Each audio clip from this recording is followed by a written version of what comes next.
અમારા કપરાડા વિધાનસભા મત વિસ્તારનો અને ખાસ કરીને કપરાડા તાલુકાનું ગામ છે આંબા જંગલ સાતપુરી જે ફળિયું છે એ ફળિયાના વ્યક્તિઓ છે અને એ કોઈ સામાજિક કામસર નાનાપોંડા સાઈડ એટલે કે કપરાડાથી નાનાપોંડા સાઈડ આવતા હતા ઇકો ગાડીમાં, પરંતુ એ કુંભઘાટ ઉતરતાની સાથે કિલોમીટર 1.5 કિલોમીટરની અંદર એક ટર્નિંગ આવે છે. એ ટર્નિંગના સામે એક ટ્રક બ્રેકડાઉન થઈને પડેલી હતી. એ ટ્રક બ્રેકડાઉન થવાને કારણે એમણે સ્લો ગાડી કરી, એના પાછળ લોડ ગાડી ભરેલી ગાડી આવતી હતી.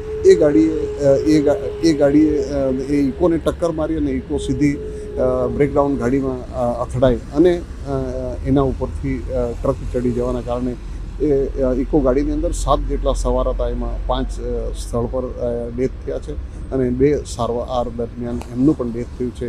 ખૂબ મારા વિસ્તાર માટે ખૂબ દુઃખદ ઘટના છે. આજે વિધાનસભા જે ચાલુ છે, પણ હું એક દિવસની રજા લઈને મારે સામાજિક કામસર આવેલો હતો, તેથી મને અહીંયા હું આવી શક્યો છે.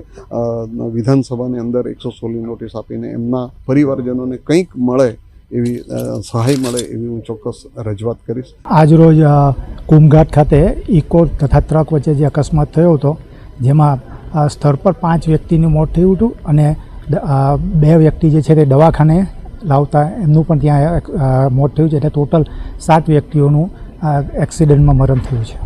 હાલ આ જે તમામ ડેડ બોડીઓ જે છે એ પીએમ રૂમમાં લાવવામાં આવી છે અને ત્યાં પીએમની કાર્યવાહી હાલ હાથ ધરવામાં આવી છે. ઓળખ કર્યા બાદ પીએમની કાર્યવાહી હાથ ધરવામાં આવશે.